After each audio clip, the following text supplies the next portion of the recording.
Hello everyone and welcome to the Week 2 recap and Week 3 preview for Major League Balatro. It was another fantastic week of games, and without further ado, let's jump right into those Week 2 game recaps.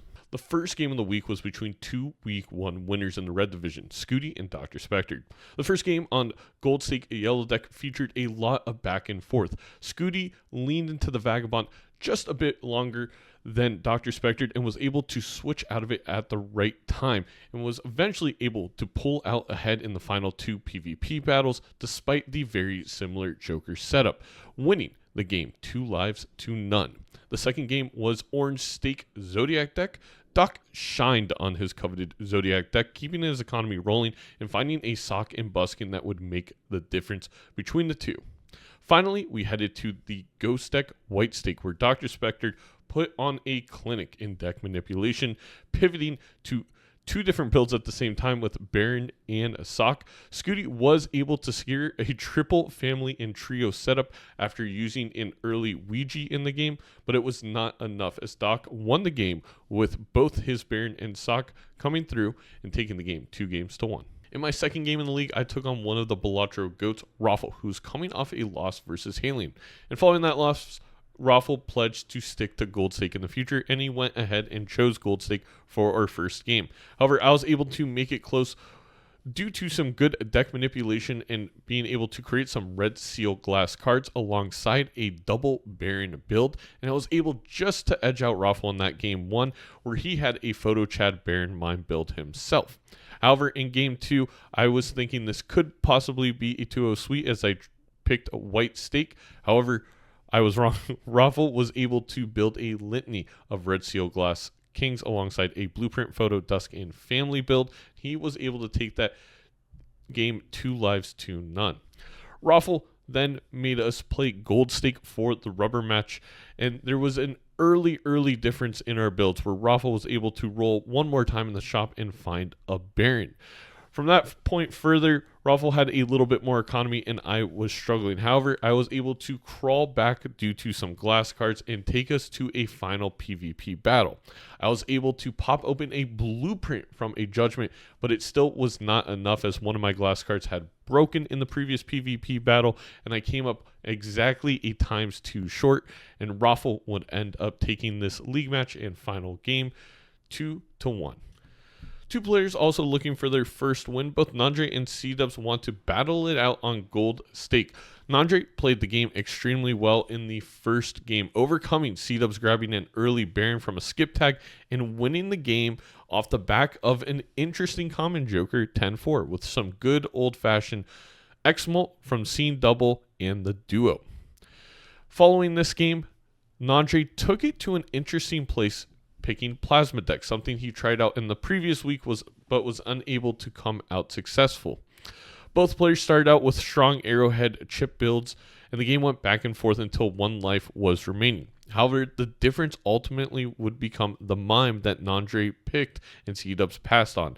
Nandre built loads of steel cards, and he was able to get some Molt going that would give him the edge, and he would take home the first 2-0 in the league this season. The stage was set in our next game to be the first battle between differing records, as Bear headed into this match 1-0 and Nito 0-1. The first game was chosen to be Black Stake Ghost Deck, where Bear took an early gamble on a DNA that Nito passed on. He was later able to utilize that DNA to build Red Seal Glass Polychrome Kings, which he would go on to make multiple copies of, snowball himself to a 2-0 victory on that game. The next game may have just been the best game of the season so far. On White Stake Zodiac deck, the pair went in completely opposing directions. Nito focusing on glass face cards, Chad idle, and Bear playing around a double Baron. The PvP battles went back and forth until 1 life remained for Nito and 2 for Bear. The final hand to end this game would come down to less than a 1% score difference, with Nito scoring 650 million, Bear scoring 655 million, allowing Bear to move to the top of the blue division with his double Baron build. Halion and Gothic wrapped up the Blue Division games for the week, both coming into this game with 3 points and a match win in week 1 under their belt. Halion continued his white stake dominance as he pulled out the first game win due to Red Seal, Glass 5s, and Ancient Joker. The tides shifted drastically though, as Gothic took us to purple stake and Halion struggled with the shift in scoring requirements. Gothic would sweep 4 lives to none with a focus on Kings and X-Mult. Halion went back to white stake, but Gothic threw a wrench into the game, choosing the Plasma deck. Gothic took a commanding 4-1 lead on lives. Halion was able to start a little bit of a comeback as he switched to Mult, was able to take 1 PvP battle, but as he began this switch, he unfortunately was unable to beat the big blind following his PvP win, as he just didn't leave himself with enough discards, and Gothic would take the match 2-1. The final game of the week was Mouth versus Edzy, our Gold Stake stars, and Gold Stake is where they went. The Zodiac deck would be the arena for the first game, and the game was extremely tight, but Edzy edged out the win over Mouth when Mouth was just not able to get enough out of his Bloodstone and Heart flushes. Game 2 on Ghost deck, Gold Stake featured a triple family build for the second time this week, this time on Mouth's side. However, Red Seal, Glass, and Sock and Buskin won out as Edzy took the final PvP battle down on his final life. This moved Edzy across the finish line, moving him to 2-0 in the league, while Mouth dropped his second straight match. Now taking a look at our updated standings. First, looking at the Blue Division, we have Balenos and Gothic topping the standings, both with 6 points and 2 match wins. Next, we have Halion in 3rd place with 4 points, a match win, and the tiebreaker over Raffle due to the head-to-head win. Raffle, of course, in 4th place, coming away with his first victory against me. Myself staying in 5th place with 2 game wins, but still no match wins, and Nito in 6th with 1 point. Now looking at the Red Division, no surprise here. Dr. Spectre tops the leaderboards, tied for 1st place with Edzy, both with 2 match wins and 6 points. Scooty with the tiebreaker over Nandre sits in 3rd place with 4 points. Nandre, of course, gained his first victory this week and having 4 points. And Mouth and C-Dubs are tied for 5th right now with a game win each and 1 point each. Now taking a look at the schedule for the week ahead. On Monday, myself and Gothic will be playing the first match at 4 p.m. Eastern on April 21st. On that same day, after us, you can watch Balenos Bear versus Raffle at 5 p.m. Eastern. The third match of the week will be on Wednesday, April 23rd at 1 p.m. Eastern between Halion and Nito. Next, we have a triple header on April 25th, the Friday. First, C-Dubs versus Mouth at 11 a.m. Eastern, Scooty versus Edzy at 3 p.m. Eastern, and Nandre versus Dr. Spectre at 5 p.m. Eastern. And a special announcement on these, I will be casting all 3 of these games. It is my birthday, and I'll also be on the front page of Twitch. So come show out your support for all the creators watching their streams. Maybe stop by to watch some casting, and hopefully we can have a great day of Major League Balatro. Diving into the matches, I am taking on Gothic, and I honestly feel like I have a good chance against Gothic on almost any of the stakes. I actually think I may be choosing Dex in this matchup, as I do know Gothic likes to play high stakes, but he's also open to lower difficulty. I think it may be more important in this matchup to control what deck that we play. I also think it is important to not let Gothic sweep me in lives. I do tend to play slow and play with Econ. I think Gothic is one of those players that could get just enough points to just win the first 4 PvP battles. I've seen him do it several times, and a couple times even in scrims. So it's something I'm going to be watching out for. I think this is going to be a very close game. Next in our previews, we have Balenos Bear currently at the top of the division versus Raffle, and I think this could be the game of the week. 2 stars of the Blue Division. Balenos Bear definitely leaning white stake difficulty, and Raffle leaning gold stake difficulty. I think this is going to be similar to my matchup with Raffle, where Bear will choose white stake, Raffle will choose gold stake, and it really is going to be a battle. How Bear handles himself on the higher stake difficulties. He obviously can. He's done incredible challenges, but it has been something that he's yet to challenge himself on, I think, in the league so far. And then Raffle, he did take the white stake game against me. Can he do the same and kind of take that away from Balenos Bear? I don't know. Bear is very good at the game. This is going to be one to keep your eye on. Our third game of the blue division for this week is Halion versus Nito.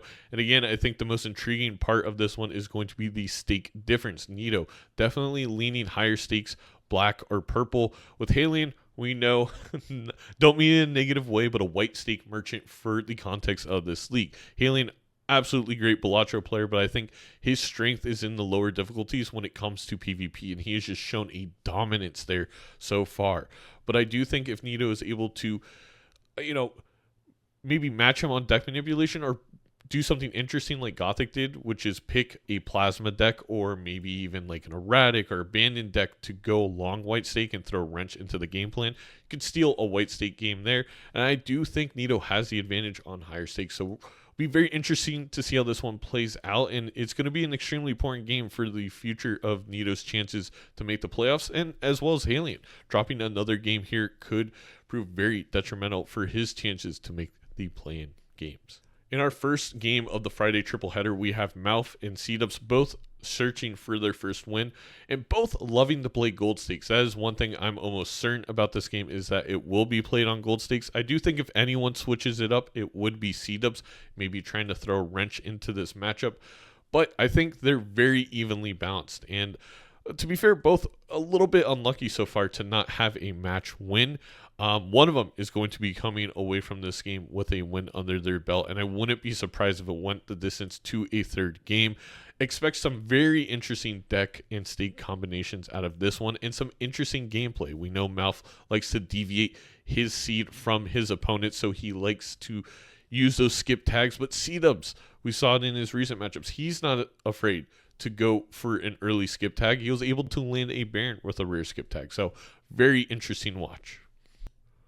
Our second game of the triple header will be Scooty versus Edzy, and Scooty did lose to Dr. Spectre last week, but still looking like one of the top players in the division. And of course, Edzy sitting atop the division. I do think Edzy is always going to pick gold stake, and I do think Scooty knows this about Edzy and will pick white stake for his. So again, we're going to see a little bit of a deviation in terms of how each one of these players wants to play. However, I think Edzy is a very good white stake player, and I think Scooty is actually a really good gold stake player. So despite their preferences, I think every single game is going to be close. I wouldn't be surprised if this was a Zaino-Raffle situation where Raffle actually takes the white stake game and Zaino takes a gold stake game. I could see the same thing happening here. I think the more intriguing part of this matchup is going to be the deck choices. Both of these players play very sound Balatro. Scooty, I think, leans a little bit more on the going for a Hail Mary play, like using that Ouija, while Edzy will play very disciplined Balatro. And we'll see if that favors Scooty in this matchup, or if playing that disciplined, make sure you're getting everything you possibly can, playing almost like a game theory type of way, ends up earning Edzy a third straight victory in the league. Our final game on Friday night will have Nandre versus Dr. Spectre. And what a way to end the week. What a way to end this Friday trio of matches. Nandre, I think, is going to lean the higher stakes. Doctor is going to try and take Nandre to the lower stakes. But at the end of the day, I think the key for this matchup is how well Nandre can deck manipulate against the Doc. I think Nandre is a really good Balatro player. We've seen it so far. However, Dr. Spectre is that next level type of player, and in my matches against Nandre, if I was to give him a tip, it would be just a little bit more deck manipulation. That's something I've seen in the VOD so far. And I think Nandre knows this. He's been practicing, he's been getting better, and I think adding that final piece of the puzzle, Doc sometimes maybe could be even a little too conservative with the economy or the gameplay, and Nandre having a little bit more of an ability to go for it. If he adds the deck manipulation part of his game, there's a very real chance that Nandre comes away from this game with a victory. Regardless, I think this is going to have fireworks. I think it's going to be an exciting matchup. It's always going to be an entertaining matchup with Doc and Nandre. So I am so excited to be casting this one. I hope you're able to join us for the final game of the week. And that's a wrap for this week's recap and preview. Thank you so much for watching. We'll be here again next Sunday. And next Sunday, we'll start taking a look at the playoff picture, as we'll be more than 50% complete with the league. In fact, we'll be 60% complete with 3 games done and 2 games left to go. We'll start being able to dive into playoff scenarios a little bit. And I hope you enjoy the Balatro this week. Again, thank you so much for the support. Down below, you can find a link to my Fourth Wall merch store where we have some MLG hats. 50% of that revenue is going to go to the artist who designed the logo, Nito, and 50% of the revenue is going to go towards a charity fund for the charities of this event. Also, down below, you can find links to the Major League Balatro Blue Sky, our Discord, as well as the Balatro multiplayer website, where you can find tons of information about the Balatro multiplayer mod. And very soon, you'll be able to also find information about Major League Balatro on that website. So I'll let you know when that is all complete. But thank you so much for watching, and we'll see you next week very soon.